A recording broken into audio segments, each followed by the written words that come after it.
Bueno, muchas gracias de todo corazón. Ayer ya estuve con vosotros y me presenté, pero brevemente soy pastor en la ciudad de Lugo, en Galicia, del interior de Galicia. No es una ciudad cosmopolita, pero es de estas ciudades españolas que todavía tiene mucha vida porque pasa el Camino de Santiago, el primitivo, por allí, y la rodea una muralla. Los que no conocéis la ciudad, la ciudad fue fundada en los tiempos de Jesucristo. Y la rodea una muralla romana que es la única que se conserva entera en el mundo.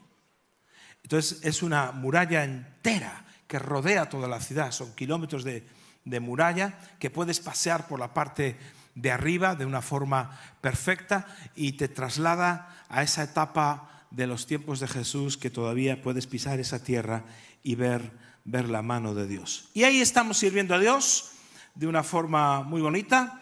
Tengo el honor de pastorear y de haber fundado una iglesia, para mí es la mejor del mundo. Entonces, yo creo que todo pastor debe pensar lo mismo de su iglesia, y eso no es en demérito de ninguna de las demás. Es como yo creo que estoy casado con la mejor o la más excelente mujer del mundo, y yo espero que tú pienses lo mismo de la tuya. Y esto no menosprecia a las demás, ¿verdad? En absoluto. Menosprecia a las demás. Eso no tiene nada que ver. Simplemente el día que yo le dije sí a mi mujer, le dije no a 4.000 millones de mujeres que hay en el mundo. Entonces eso fue radical, ¿verdad? Pues igual es con la iglesia. Bueno, yo quiero, con mi acento gallego, traeros una palabra pastoral. Y espero poderos hablar a dos niveles, uno para los pastores que estáis aquí, líderes, pero también a cada uno de vosotros. Y quisiera que me acompañarais al libro de Hechos, capítulo 12. Y vamos a leer este capítulo 12 del libro de Hechos, y lo vamos a leer entero, porque al menos me queda la tranquilidad de que han leído un capítulo de la Biblia en la semana. Dice así: en aquel mismo tiempo, el rey Herodes echó mano a algunos de la iglesia para maltratarles. Y mató a espada a Jacobo, hermano de Juan. Ese que dicen que está enterrado en Santiago y que la gente viene a ver ahí la tumba. Bueno, por lo menos ganamos turismo, no es verdad, pero nos viene bien económicamente, algo es algo. Pero, bueno, voy a evitar estos comentarios a pie de página porque si no va a ser terrible. Y viendo esto, fíjate, viendo que esto había agradado a los judíos, Herodes mata a Jacobo, ve que le agrada al pueblo judío, procedió a prender también a Pedro. Eran entonces los días de los panes sin levadura. Y habiéndole tomado preso, le puso en la cárcel, entregándole a 4 grupos de 4 soldados cada uno para que le custodiasen, y se proponía sacarle al pueblo después de la Pascua. Así que Pedro estaba custodiado en la cárcel, pero la iglesia hacía sin cesar oración a Dios por él. Cuando Herodes le iba a sacar aquella misma noche, estaba Pedro durmiendo entre 2 soldados, sujeto con 2 cadenas, y los guardas delante de la puerta custodiaban la cárcel. Y aquí se le presentó un ángel del Señor, y una luz resplandeció en la cárcel, y tocando a Pedro en el costado le despertó diciendo: levántate pronto. Y las cadenas se le cayeron de las manos. Y le dijo el ángel: cíñete y átate las sandalias. Y lo hizo así. Y le dijo: envuélvete en tu manto y sígueme. Y saliendo le seguía, pero no sabía que era de verdad lo que le hacía el ángel, sino que pensaba que veía una visión. Habiendo pasado la primera y la segunda guardia, llegaron a la puerta de hierro que daba a la ciudad, la cual se abrió por sí misma, y salidos pasaron una calle, y luego el ángel se apartó de él. Entonces Pedro, volviendo en sí, dijo: ahora entiendo verdaderamente que el Señor ha enviado a su ángel y me ha librado de la mano de Herodes y de todo lo que el pueblo de los judíos esperaba. Y habiendo considerado esto, llegó a casa de María, la madre de Juan, el que tenía por sobrenombre Marcos, donde muchos estaban reunidos orando. Cuando llamó Pedro a la puerta del patio, salió a escuchar una muchacha llamada Rode, la cual, habiendo reconocido la voz de Pedro, de gozo no abrió la puerta, sino que corriendo adentro dio la nueva de que Pedro estaba a la puerta. Y ellos le dijeron: estás loca. Pero ella aseguraba que así era. Entonces ellos decían: es su ángel. Mas Pedro persistía en llamar. Y cuando abrieron y le vieron, se quedaron atónitos. Pero él, haciéndoles con la mano señal de que callasen, les contó cómo el Señor le había sacado de la cárcel y dijo: haced saber esto a Jacobo y a los hermanos. Y salió y se fue a otro lugar.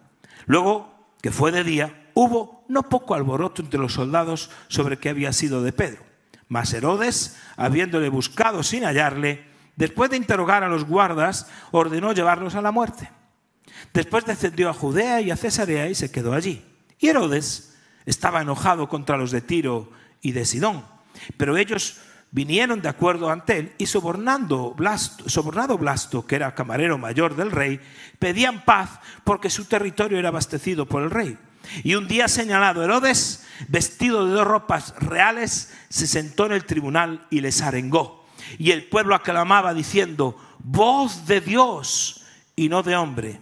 Al momento, un ángel del Señor le hirió por cuanto no dio gloria a Dios y expiró comido de gusanos.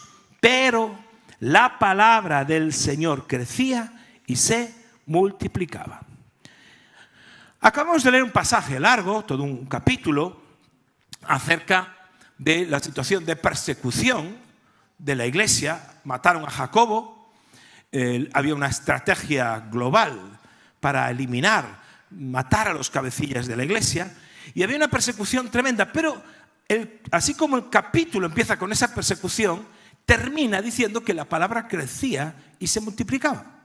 Es decir, siempre hemos creído que un ambiente hostil y un ambiente difícil al evangelio provoca que la palabra no crezca, que la gente no se convierta. Pero según este texto, no es así. Según este texto, en medio de un ambiente difícil, de persecución, de un mundo que es hostil al punto de que te juegas la vida por la fe, eso provocó que la palabra creciese y se multiplicase. Luego hay algunas cosas que tal vez no hemos entendido bien con respecto a la palabra. Herodes, que había matado a Jacobo, ese que os digo que está en Santiago, dicen que está en Santiago enterrado, pues ahora se disponía a matar a Pedro, al cabecilla. Dice: ¿quién es el cabecilla? Pedro, vamos a por ese. Y lo tenía preso, bien preso, con un turno de 4 guardias, 16 soldados, 2 encadenados directamente a él, uno a la izquierda y otro a la derecha. Y en este contexto, la palabra de Dios, este capítulo, nos habla de 3 puertas. 3 puertas que vemos claramente aquí definidas.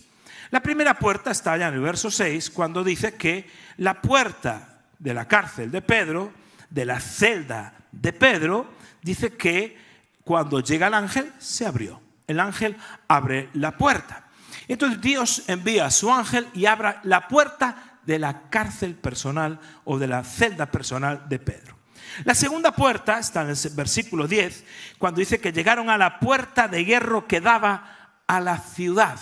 Es la puerta de la ciudad. Y dice el texto que se abrió por sí sola. El ángel también iba con él, lo iba acompañando, y la puerta de la ciudad se abre. Y en el verso 13 y 14 vemos otra puerta. Dice que es la puerta de la iglesia. Y fíjate, la puerta personal de la cárcel se abrió, la puerta de la ciudad se abrió, pero la única que no se abrió fue la puerta de la iglesia. Pedro insistía en llamar y no le abrieron. La puerta permaneció cerrada. A veces pensamos que la gente está cerrada hacia el evangelio, que los pueblos, las ciudades están cerrados al evangelio, pero yo creo que ese tiempo se ha acabado, no es verdad.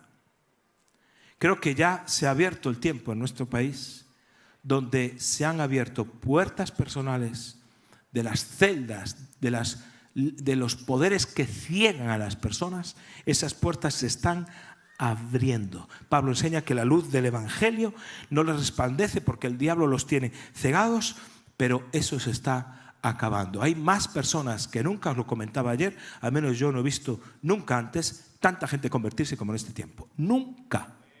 Después llevo 40 años convertido. Me convertí siendo un niño, entonces, siendo un chavalito. 40 años. Y Dios sigue abriendo las puertas de las ciudades.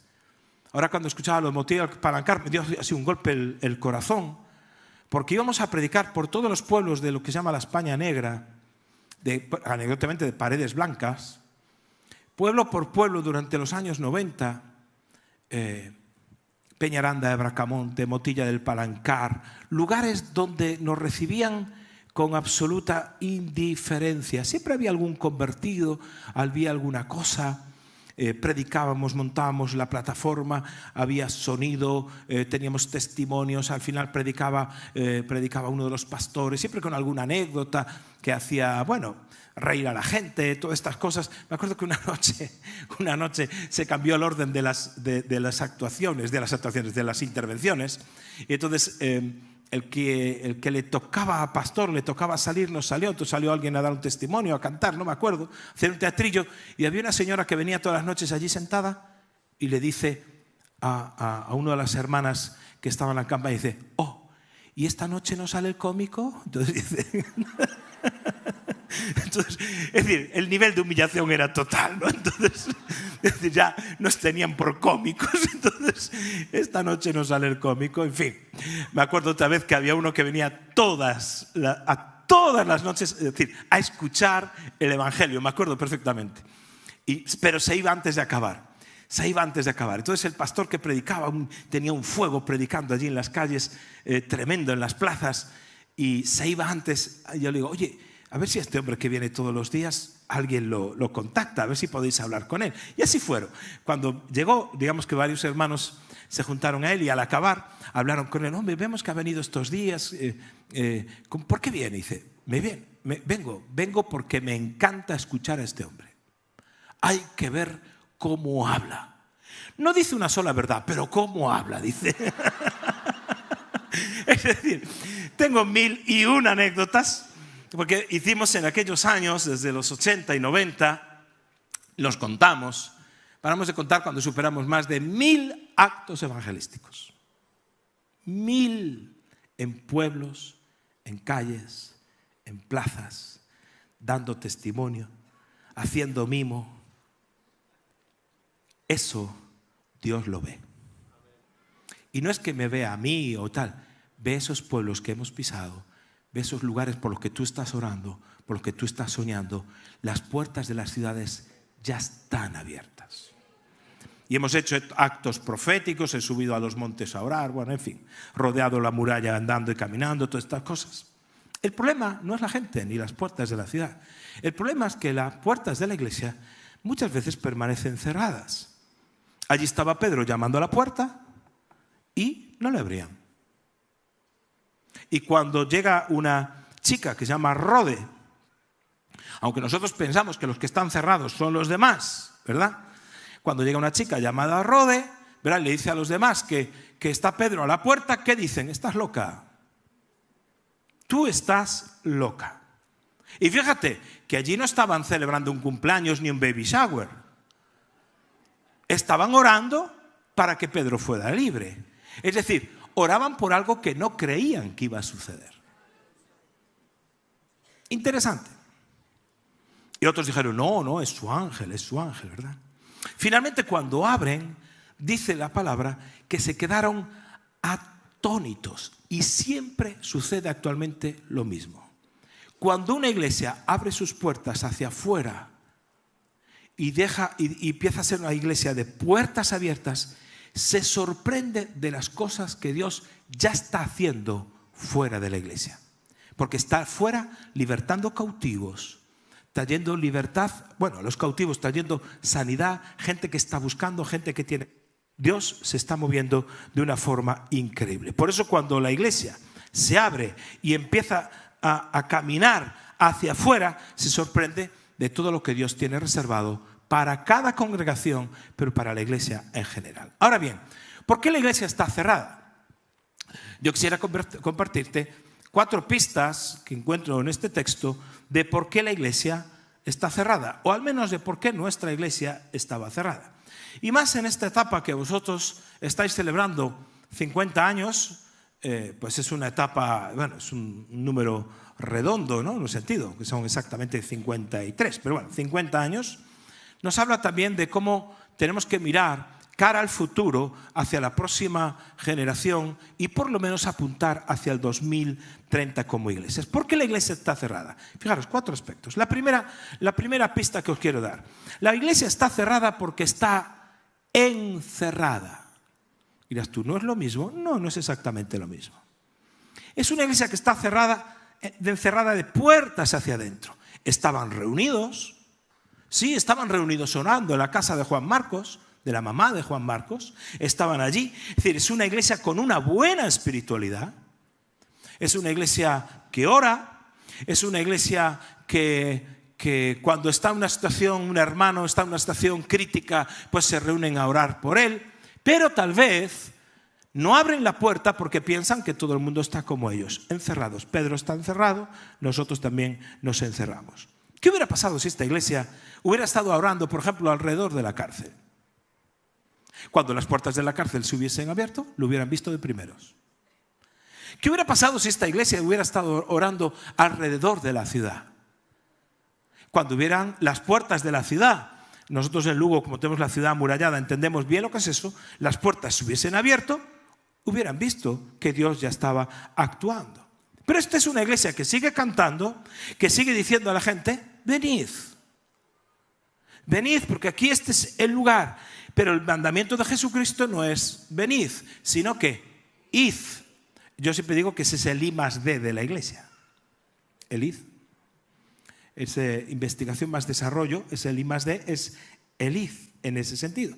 Entonces, cuando nosotros abrimos las puertas y generamos un modelo de iglesia de puertas abiertas mirando hacia afuera, las cosas empiezan a verse desde otra perspectiva. El lugar de la iglesia nunca ha sido ningún templo, aunque necesitamos los locales.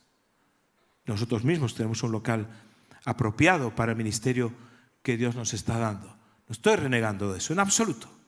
Pero el lugar de la iglesia ha sido, como bien sabéis, y seguro que se os enseña en vuestras congregaciones, es la empresa, es el colegio, es el mercado, son los institutos, en fin.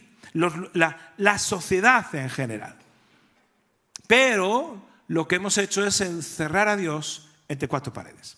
Yo recuerdo cuando yo me convertí, estaba aquel cantante, ¿os acordáis? De Luis Alfredo, que escribió aquella canción tan famosa en los años 80, esto solo para los viejos del lugar. Dice, baja a Dios de las nubes, llévala a las plazas, saca a Dios de los templos donde le hemos encerrado hace tantos años. Sacar a Dios de los templos. Fijaros, yo siempre creí que Dios tuvo al pueblo de Israel 40 años en el desierto. Pero analizando bien el contexto bíblico, no es exactamente así. Porque el Señor le dijo, y se lo recordó a Josué también, pero ya se lo había prometido a Moisés, que cualquier lugar donde tú vayas, yo iré contigo. Cualquier lugar que pise la planta de tus pies, yo voy a estar contigo. Es decir, no es que Dios tuvo al pueblo de Israel 40 años en el desierto. Es que el pueblo de Israel tuvo a Dios 40 años en el desierto. Parece un matiz delicado, pero es absolutamente distinto. Dice, yo os acompaño a la tierra prometida. ¿Por qué no entraron en la tierra prometida? Porque no quisieron. Sí, ya sabemos, temor, etcétera, etcétera. Pero ellos deciden dejar a Dios dentro del desierto. Eso sí, Dios se convirtió en un Dios muy pentecostal. Hay terremotos en Sinaí y palabra y fiestas y cosas. Pero si ellos hubieran salido del desierto desde el primer momento, Dios les hubiera acompañado. ¿Qué pasa con nosotros a veces? Que también encerramos a Dios en nuestros locales. Y la iglesia está cerrada porque está encerrada. Recuerdo una vez a un pastor que estaba yo visitando, un buen amigo, les estaba riñendo a sus jóvenes porque el botellón, la sociedad, bueno, en fin, le estaba hablando que su generación solo se divertía en el botellón y allí les echó una arenga destructiva. Entonces yo quedé sorprendido porque les dio una dosis de culpa gigantesca. Cuando estaba con él a solas dije, oye, ¿tú dejas ir a tus jóvenes al botellón? Dijo, no entiendo. ¿Cómo les dices que tienen que alcanzar a los jóvenes el botellón si ellos no pueden ir al botellón? Hay una disonancia en esto. Es decir, yo no digo que vayan a beber y a drogarse, pero habrá que estar en el lugar donde la gente necesita ser rescatada. Habrá que ir con algún programa. Habrá que inventarse, habrá que ser creativos.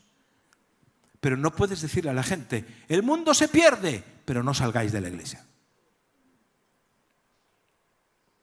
Porque aunque no somos del mundo, estamos en este mundo. Segunda pista.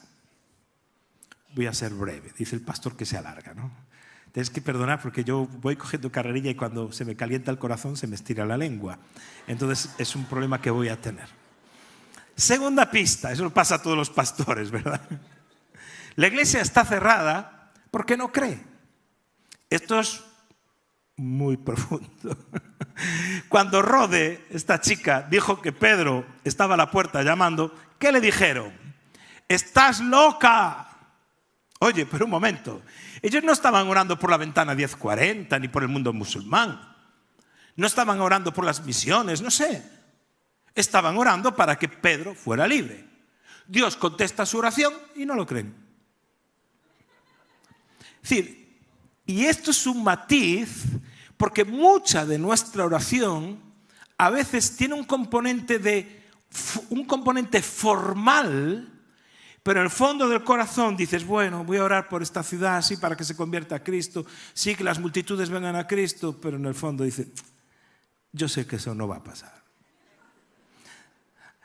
Había aquella historia de una mujer que dice, un hombre, me da igual, porque siempre dice que había una ventana, en la ventana de su casa había una montaña. Entonces leyó que si tú le dijeras al monte, échate al mar, será echado. Y dijo, anda, pues lo voy a hacer. Entonces le dijo a la montaña, échate al mar. Y se acostó. A la mañana siguiente, abre la ventana y allí estaba el monte.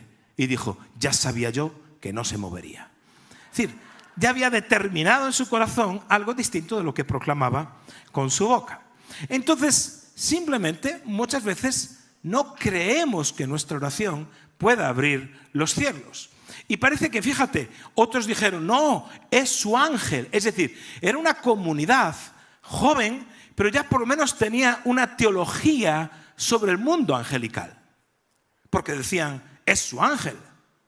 Tenía una teología sobre los ángeles, pero eran incapaces de creer que un ángel bajase del cielo y abriese las puertas de Pedro. Eso no. Creó los ángeles, pero otra cosa es una creencia intelectual, porque ese tipo de fe es una fe teórica, es una fe racionalista, es simplemente incredulidad maquillado de fe. Y eso hace que las iglesias se cierren. ¿Cómo puede ser que creas en los ángeles, pero te sea imposible creer que un ángel abra puertas y que actúe en el mundo natural? Cuando tenemos una fe racionalista, acabamos siempre siendo teóricos de la fe. Y por eso Dios te va a poner en situaciones de dificultad o de imposibles o de tensión para que tu fe pueda crecer y pase de una fe simplemente teórica a una fe real. Pero para eso se necesita, pues eso, que a veces alguien esté en la cárcel o una enfermedad o cualquier situación donde tu fe tiene que crecer. Leí unas estadísticas que por más que las busqué no las encontré y las tengo anotadas, pero venía a decir estadísticas que se había hecho una encuesta en Estados Unidos y decía estas estadísticas que cuando hicieron una encuesta en miles de iglesias se encontraron que tantos por ciento alarmantes, ¿no? Decía que más del 50% no cree que la Biblia sea la palabra de Dios total, ¿no? Que hay partes de palabra, pero no todo es la palabra de Dios. Decía que apenas un 20% aporta fielmente para sus iglesias. O decían que menos de un 10% aporta para misiones mundiales. Decía así todos. Muchos creen bueno, hablan de que los valores de la familia sí que son positivos, porque también las tiene la gente no creyente, y que los musulmanes también se van a ir al cielo, y los ateos también se pueden ir al cielo si son buenas personas. Eso dentro de la iglesia. Todos dejaban de creer un montón de cosas. Ahora, el 100% creían que no se iban a ir al infierno. Es decir, había una disociación entre lo que vivían y lo que creían, que era terrible en ese sentido. A veces nosotros tenemos un estilo de vida que niega lo que realmente creemos. La iglesia puede quedar atrapada en una fe teórica, y por eso Dios va a remover muchas veces nuestros fundamentos para que esa fe teórica pase a ser una fe real. Tercer aspecto.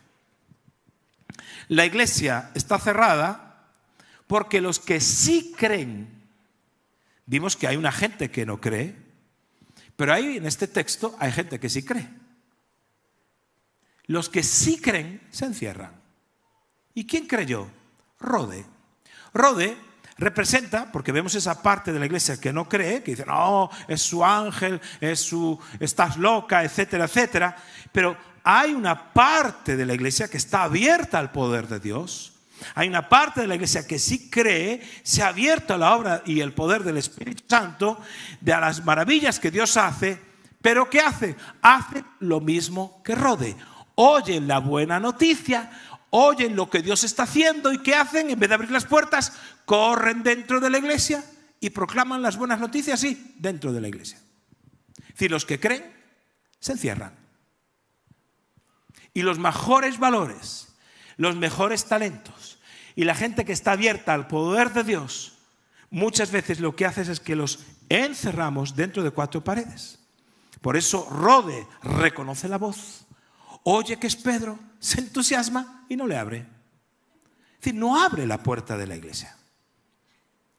Es necesario que nosotros sintonicemos la voz del Espíritu, no solo para dentro de la iglesia, sino también para abrir las puertas de la iglesia. Que no todo ocurra dentro de la iglesia. Porque cuando todo ocurre dentro de la iglesia, eso es lo que yo llamo narcisismo espiritual.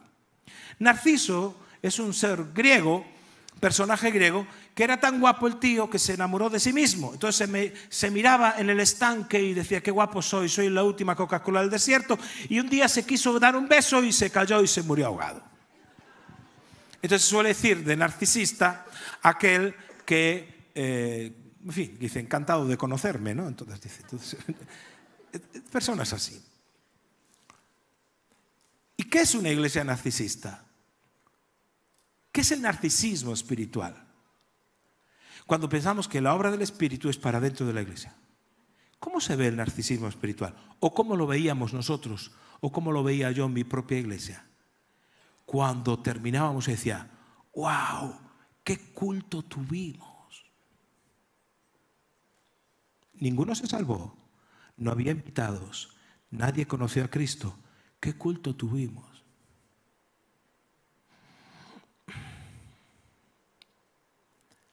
El Señor me dio un golpe tan fuerte y dolió. Cuando me di cuenta que yo era un narcisista espiritual, que todo el fuego del Espíritu lo guardaba para dentro. Recordé aquella historia que tal vez conozcáis, de aquellos jóvenes ingenieros que descubrieron o inventaron un aceite industrial ecológico que no contaminaba. Podías echar al río y el aceite se degradaba. Entonces presentan el proyecto al gobierno y dicen, esto es una maravilla, vamos a hacer un prototipo de fábrica. ¿Cuánto necesitan? Dice, no, necesitamos aquí tantos millones. Pues adelante. Entonces otros compran una nave gigantesca, miles de metros, y hacen una maquinaria gigante de alta como este techo, una máquina larga, todo, bueno, en fin. Invierten en construir una mega maquinaria porque iban a producir algo que iba a revolucionar el mundo, que era el aceite ecológico, el aceite industrial que no contamina. Después de unos meses, pues llegan los inspectores del gobierno para ver si se había invertido bien. la inversión, es decir, la subvención que se les había dado. Entonces, cuando llegan a la fábrica, podemos ver la inversión. Sí, cómo no, fíjate, esta es la nave, esta es la maquinaria, aquí empiezan los procesos, aquí ponemos los productos y ahora va por acá, por acá. En fin, enseñan toda aquella maquinaria tan larga y aquí recogemos el aceite, se guarda aquí en bidones y esta es la fábrica. Y dice, pues estupendo, pero no lo he visto todo. Dice, sí, ya no hay más que ver. Dice, no, imposible. Hay una sección que no me han enseñado. Dice, no hay más, esto es lo que hay. ¿A qué sección se refiere usted? Dice, no, la sección de distribución y venta. Dice, no tenemos. ¿Cómo no tienen? ¿Y qué hacen con todo el aceite que fabrican? Dice, lo usamos para engrasar esta maquinaria. Dice, lo usaban para engrasar su propia maquinaria. Y a veces yo me vi en esa circunstancia de que todo el aceite que producía lo usaba para engrasar la maquinaria de la iglesia. Los mejores líderes, las mejores personas engrasando la propia maquinaria.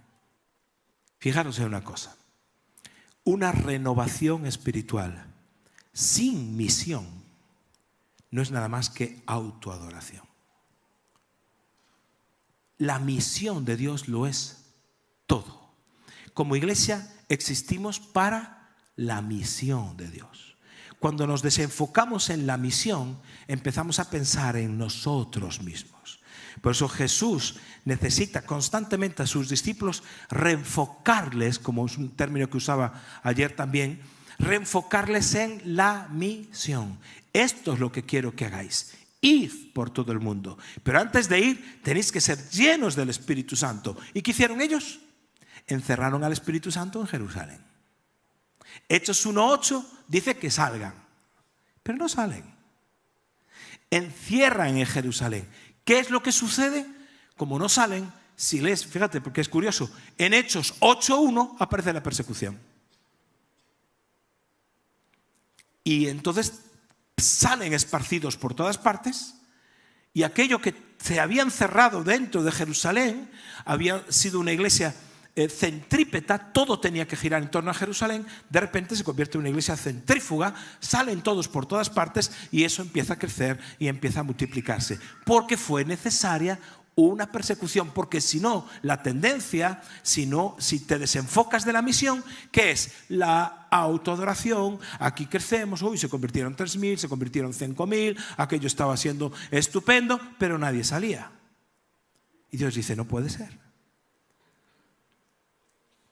Y por eso viene en Hechos 8:1, empieza ese proceso donde los convierte en misioneros sí o sí. Es que cuando se confunde la misión, mirad, unas cosas que nosotros tenemos grupos pequeños como iglesia, vosotros tenéis grupos de hogar, más o menos la idea es la misma, ¿verdad? Que podamos desarrollar la vida cristiana también en grupos más pequeños que lo que es un culto dominical. Todo estaba bien hasta que vimos que los grupos no había manera de que crecieran. No se multiplicaban. Que se ganase alguien nuevo en un grupo era una lotería. Era una novedad extraordinaria. Porque cuando había que multiplicar un grupo, porque había crecido, la gente veía la multiplicación de ese grupo con un drama. Ay, claro, es que yo no quiero porque tengo aquí mis amigos y yo, claro, es que aquí me encuentro tan a gusto, es que ahora tengo buenas relaciones. Es decir, el centro del evangelio eran ellos o era yo. El centro del evangelio es, bueno, es que quiero tener amigos. Entonces descubrimos que había gente que a la iglesia que venía y permanecía porque tenía amigos, eso es bueno, por la música y la canción, todo eso es estupendo, pero nosotros no estamos aquí porque hagamos amigos, ni en un grupo pequeño, porque hagamos amigos o porque cantemos o porque conozcamos la palabra, sino por la misión. Tú imagínate que tienes un amigo que te dice, ¿sabes qué? Me voy a enrolar en el ejército, me meto en el ejército. Dice, sí, ¿por qué? Me meto en el ejército porque he escuchado que en el ejército se hacen unos amigos que son para toda la vida. ¿Y cómo desfilan? ¿verdad? El Día de las Fuerzas Armadas. Y la música militar. En fin, todo. Yo soy de familia de ejército, me conozco toda aquella música. Tú le dirás, oye, está bien, en el ejército se hacen amigos, y más, si te juegas la vida con el que tienes al lado, esos amigos son esenciales. En el ejército hay celebraciones, claro que se celebra en el ejército y se celebra una victoria, pero la misión del ejército no es hacer amigos ni celebrar victorias. En el ejército se sana a los heridos, si los hay. Se restaura a las personas para que puedan seguir en la batalla, pero esa no es la misión. La misión del ejército es la defensa territorial de una nación. Y todos sabemos en este momento que eso puede implicarte la vida como lo estamos viendo en Europa en este momento. La misión de la iglesia no es que tú tengas amigos, aunque harás amigos en la iglesia. En el ejército, porque estás en una misión, porque estás en la misión, haces amigos. Porque estás en la misión, celebras. Pero la misión de la iglesia nunca ha sido que tú tengas amigos, que tú celebres, que a ti te vaya bien en la vida. La misión de la iglesia no es esa. La misión es un mundo perdido que no conoce a Jesucristo. Y cuando una iglesia se desenfoca, y la iglesia no es una estructura ni es el pastor, eres tú. Cuando te desenfocas en el llamamiento de la misión, ¿para qué estás aquí? Para ganar a gente para Cristo. No hay otra incumbencia en tu vida. Sí, amén y aleluya. Los que dijeron amén y aleluya, esta semana me traen a alguien nuevo a la iglesia.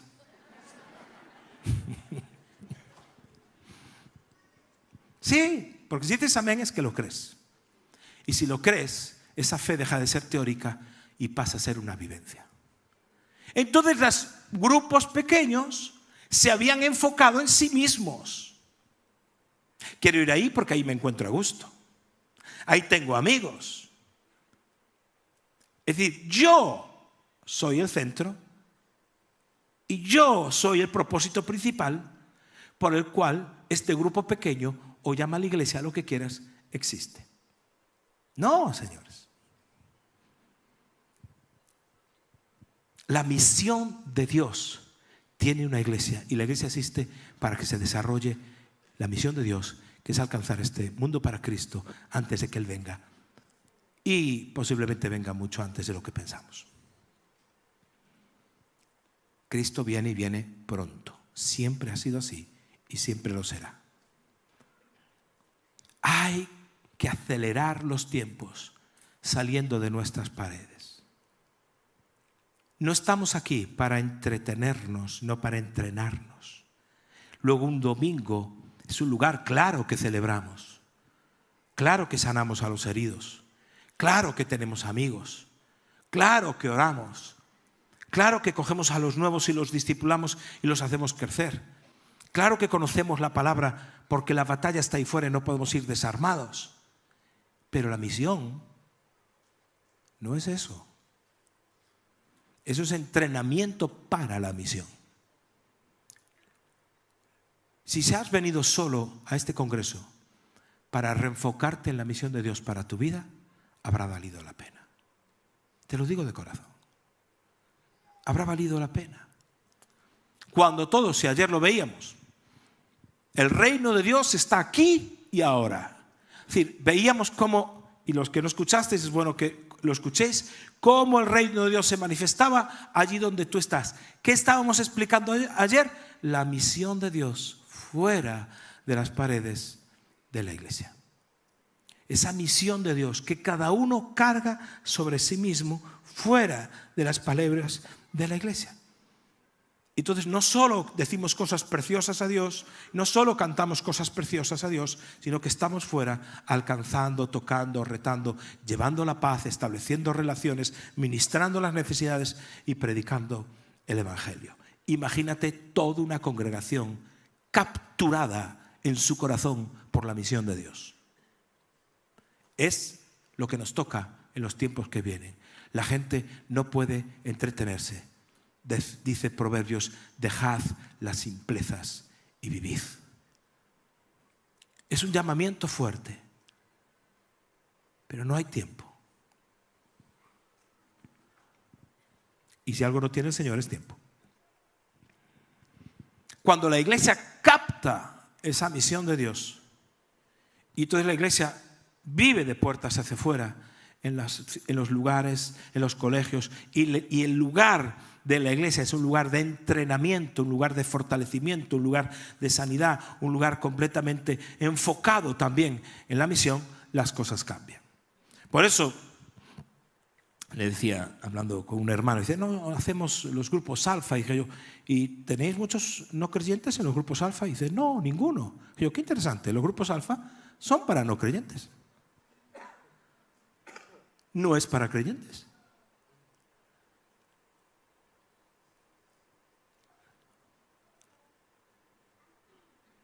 ¿Cómo puede ser?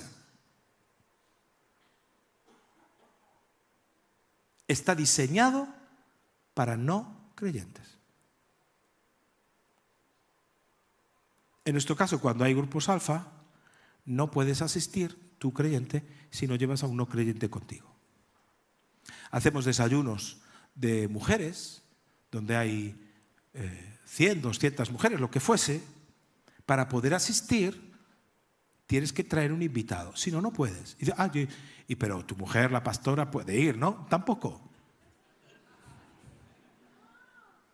Tiene que llevar a una amiga. Y si yo quiero hacer una actividad de hombres que hacemos, para poder asistir, ¿sabes qué tengo que hacer? Llevar un amigo. El enfoque continuo es la persona que no conoce a Jesús, que está ciega, que está perdida. Y antes me queda el cuarto punto. Pero mirad, ¿sabéis lo que me decidió a mí servir a Cristo? Yo me convierto cuando tenía 20 años. Iba un día en un autobús, iba en la fila 2 del lado del conductor, no, del otro lado, al lado de la ventana, para que os situéis. Y estaba yo ya tan tranquilo, sin saber que en aquel autobús tenía yo 23 años. 23 tenía. Sin saber que en aquel autobús iba a tener un encuentro con Dios que iba a cambiar el rumbo de mi vida. ¿Qué pasó en aquel autobús? Simplemente iba leyendo una carta que escribía un ateo.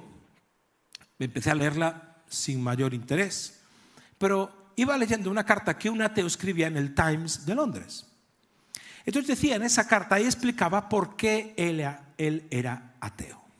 En el autobús había el ruido típico de un autobús y en fin, había una película en la televisión, todas estas cosas que pasan en los autobuses. Y yo estaba tan tranquilo allí y empiezo a leer, y este ateo decía que él no podía creer en Dios y no creía en Dios. Y voy a decir por qué. Porque los que dicen creer en Dios y que van a vivir eternamente con Él y que creen que hay vida eterna y que van a vivir allá en el cielo para siempre con Él, yo veo que viven agarrados a esta vida como si no hubiera otra. Dice, si realmente yo creyese que voy a vivir eternamente, no me importaría pasar una vida de penalidades con tal de que uno conociese esa verdad. Y es más, se atrevía a citar la Biblia, el Evangelio, y dice, y mis palabras y mi predicación sería la de Jesús, de que le servirá al hombre si ganase este mundo y pierde su alma. Pero, como los que dicen creer en esas cosas, que hay vida eterna, yo los veo que viven agarrados a esta vida como si no hubiera otra, yo no puedo creer. En aquel momento, una espada me hizo así, ¡fua! Y me clavó al sillón. El Espíritu Santo me clavó como una espada, la palabra me atravesó. Y en aquel momento yo tuve que tomar una decisión. Un joven de 23 años, si iba a vivir con valores eternos o iba a desgastar su vida en lo que desgastan los demás de mi generación. y mi vida cambió para siempre. Total y absolutamente. No podemos dejar que los que sí están abiertos al poder del Espíritu, lo mejor de las iglesias y de la generación, encerrarlos en las paredes de una iglesia. Hay que llevarlos al mundo para que alcancen y toquen el mundo. Y finalmente, la cuarta pista de por qué la iglesia está cerrada es porque no entiende que gobierna. Y aquí voy a estar en otra dimensión final. Fijaros, es una iglesia que ora y tiene tanto poder en su oración, aunque no entiende lo que ora. Voy a discernir esto, separarlo, que Dios responde a su oración. Es como que Dios no se asoma desde arriba y mira y dice, bueno, claro, es que estos teológicamente no entienden bien el concepto de oración. Cuando hagan el estudio bíblico perfecto, pues yo escucharé su oración. No. Ellos están orando por Pedro y Dios contesta esa oración. La responde, Dios contesta esa oración.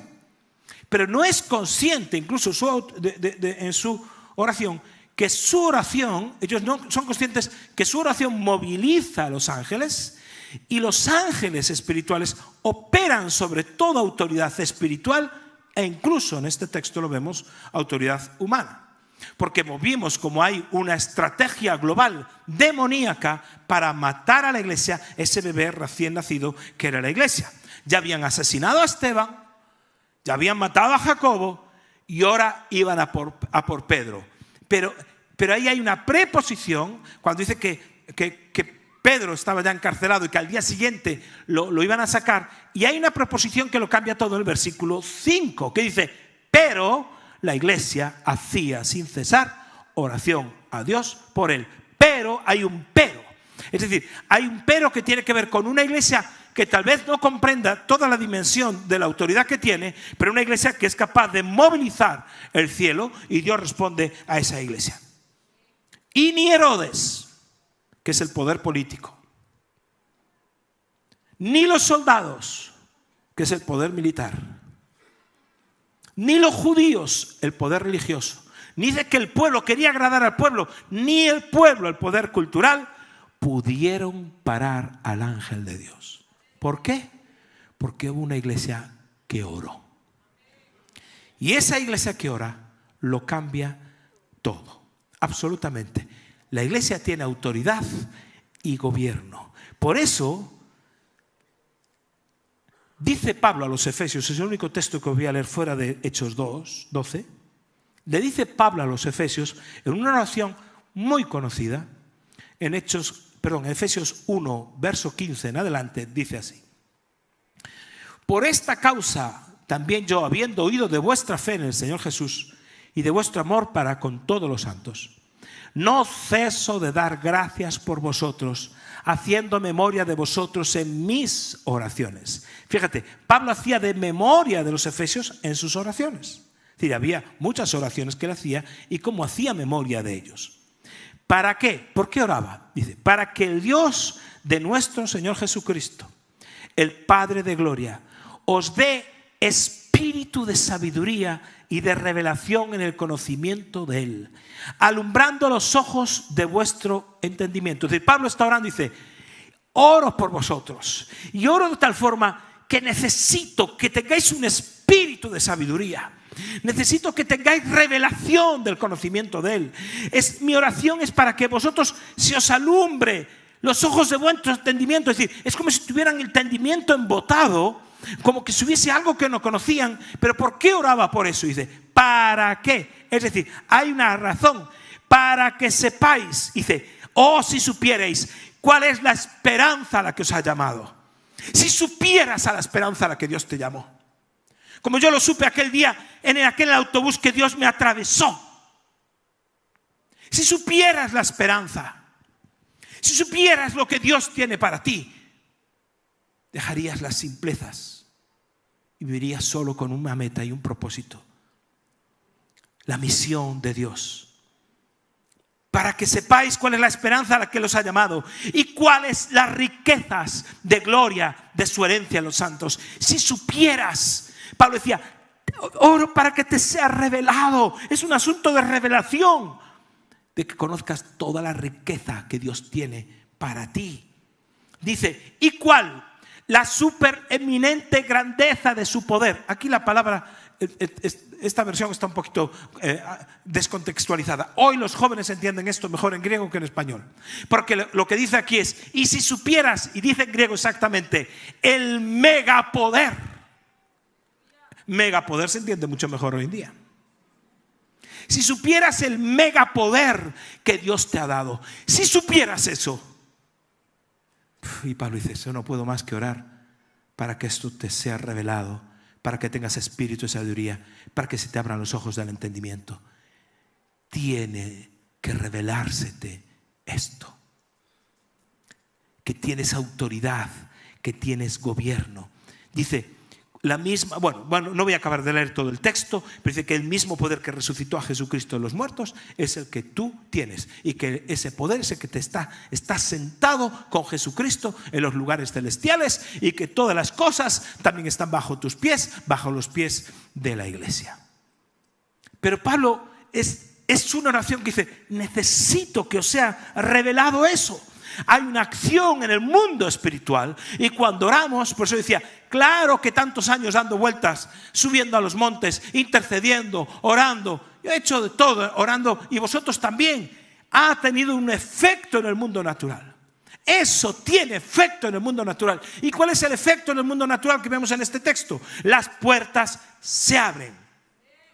Las puertas se abren. La gente cegada por el mismo diablo, ahora tiene la puerta abierta, tiene la oportunidad de recibir el evangelio. Esto no significa que se conviertan.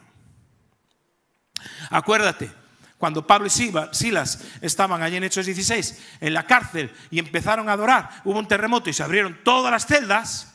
Ninguno salió de su celda. ¿Cómo es posible? Nadie salió. Es decir, la iglesia tiene autoridad espiritual para que las celdas se abran. Ahora, es atributo de la libertad personal que cada uno quiera salir o no. Aquellos no salieron. Es atributo. No podemos forzar a nadie que se conviertan, pero sí podemos abrir puertas espirituales para que las personas escuchen del evangelio. Hemos visto personas que recibieron milagros y no creyeron. En el momento sí, pero después dijeron, bueno, valoraron el precio que había que pagar y no les interesó. Por eso, como iglesia, podemos asumir un gobierno en el Espíritu sobre las ciudades en las que Dios nos ha puesto. Y no importa si es Motilla, el Palancar, Bilbao o Tenerife. Claro que es una autoridad compartida con otros siervos de Dios en el lugar, pero tuya también. Y si los demás la quieren asumir o no, es un problema, pero yo asumo la mía. Por eso tenemos que orar gobernando en el Espíritu, incluso por las cosas que tienen que ver con nuestra nación, que a veces decimos, no hay nada que hacer, los malvados gobiernan, sí, pero cuando los malvados gobiernan, los justos, dice la palabra, también se ponen en acción. Y nosotros estamos de rodillas orando, gobernando, y se gobierna en el Espíritu, y las autoridades, como vimos, políticas, militares, culturales, religiosas, no pueden parar a la obra del Espíritu Santo. ¿Y cómo termina el capítulo? El capítulo termina de una forma muy rara. Dice que Herodes se va allí para la zona de Tiro y Sidón, y estando allí en la zona de Tiro y Sidón, donde hay un lío, dice que un día señalado Herodes, vestido de ropas reales, se sentó en el tribunal y les arengó. Y el pueblo aclamaba gritando, voz de Dios, no de hombre. Al momento un ángel del Señor le hirió, por cuanto no dio gloria a Dios, y expiró comido de gusanos. Pero la palabra del Señor crecía y se multiplicaba. ¿Cómo murió Herodes, el que quería matar a Pedro y a los demás? Comido de gusanos. ¿Quién le hirió? ¿Quién? Un ángel. Un ángel del Señor le hirió. No sabemos si fue el mismo ángel de antes u otro, pero en el mundo espiritual Suceden cosas que en el mundo natural ni entendemos ni comprendemos. Dice Flavio Josefo, en la historia de los judíos, cuenta esta escena. Dice que Herodes, que era un orador impresionante, dice que era un tipo con una convicción a la hora de hablar tremendo. Dice que se vistió con un ropaje que estaba lleno de cristalitos, como de espejitos pequeños, y cuando estaba allá en una zona como un paraninfo, un coliseo romano pequeño que había, dice que se puso allí y en un momento que el sol caía sobre él, empezó a refulgir las luces, aquello brillaba y empezó a hablar como él hablaba y la gente decía, esto es Dios. Pero un ángel divino lo hirió y dice que murió. Tardó 4 días en morir con dolores terribles, dice Flavio Josefo. Y cuando muere tenía el vientre lleno de gusanos. ¿Será que no nos damos cuenta? ¿Será que no lo captamos, que no lo vemos? Vamos a seguir lamentándonos por cómo están los jóvenes perdidos. Hoy por las leyes que ya estamos viendo de la familia y de la sexualidad. Los poderes que son contrarios al Evangelio van a ser comidos por gusanos si hay una iglesia que se levanta y ejerce la autoridad y el gobierno que Dios le ha dado. En este país también. Y en tu ciudad. Y en tu pueblo. La historia de la humanidad, o al menos la historia bíblica, nunca la marcaron los políticos ni las circunstancias económicas. Siempre fue un remanente fiel. Y en función de ese remanente fiel, Dios actúa, quita, pone, hace y deshace. ¿Y cuál es el efecto consecuente de todo esto? Que la palabra de Dios crece y se multiplica. Se empieza a convertir gente. Las personas empiezan a estar liberadas. Empiezan a escuchar el Evangelio de una forma diferente. ¿Por qué? Porque hay una iglesia que está fuera de la iglesia, que abrió la tercera puerta y se presentó delante de un mundo con una misión. Y esa misión es la que tú tienes. Esa misión es la que tú y yo vamos a abrazar en esta hora. ¿Nos ponemos de pie, por favor?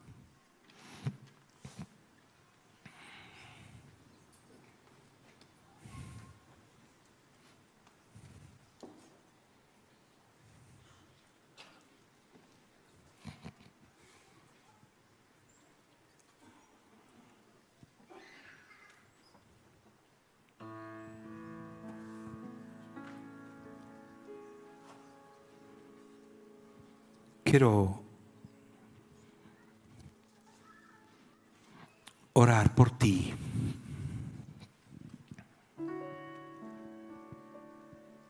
No quiero que mires ahora la iglesia, el local. No quiero que mires eso, quiero que te mires a ti mismo.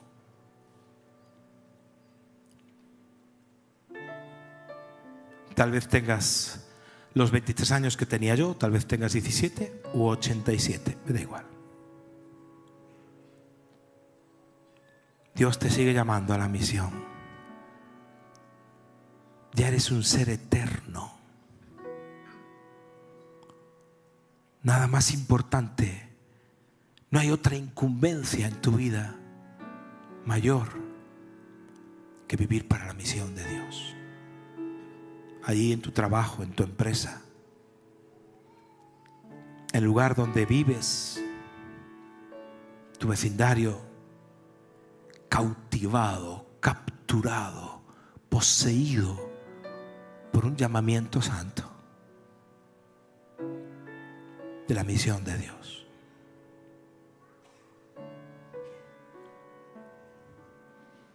Yo no voy a hacer un llamamiento al frente porque hay gente arriba, gente que estáis atrás. Pues yo sí quisiera que hicieras un gesto de fe. Yo sé que no es un llamamiento a la conversión, aunque tal vez haya gente aquí que necesite conocer a Jesús. Pero si tú hoy tomas la decisión de vivir eternamente para Jesús y de abrazar la misión de Dios, yo quiero que levantes tu mano donde estás. Yo sé que la mayoría lo vais a hacer, pero no es porque me mires a mí, por favor. Si quieres, cierra tus ojos y esto lo haces delante de Dios y le dices: yo voy a hacer esa respuesta.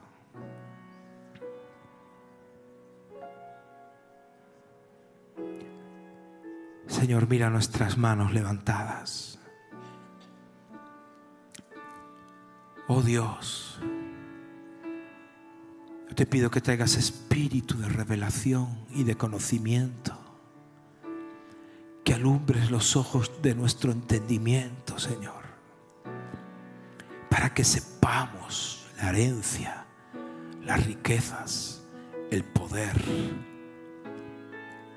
que nos capacita para la misión. Oh Señor, levanta de aquí hombres y mujeres cautivados por ti, apasionados por ti, atrapados por ti. Que cuando salgamos fuera, en cafeterías, en cualquier lugar donde estemos, nos des tus ojos para ver como tú ves las multitudes. Nos des tus ojos para entender el corazón de las personas, cautivados por ti, atrapados por ti. Obra, Espíritu Santo.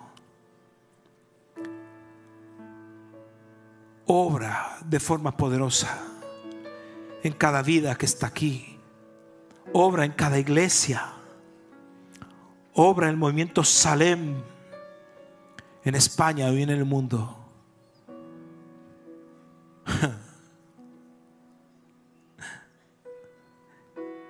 Que tú le des esa revelación de que gobiernan y tienen autoridad. Moviliza a tus ángeles y haz lo que tengas que hacer, pero que este mundo venga a tus pies. Venga a tus pies. Podríamos cantar una canción tal vez. Venga a tus pies. Si has hecho esta oración de corazón, Dios la escucha. Igual que escuchó la oración de aquel joven de 23 años que no sabía que su vida iba a ser entusiasmante, maravillosa, porque no hay nada mejor que vivir para la misión de Dios. A Dios sea la gloria, la honra por siempre. Amén. Amén. Dale un aplauso fuerte a nuestro Dios. Es para ti, Jesús. Es para ti. Amén.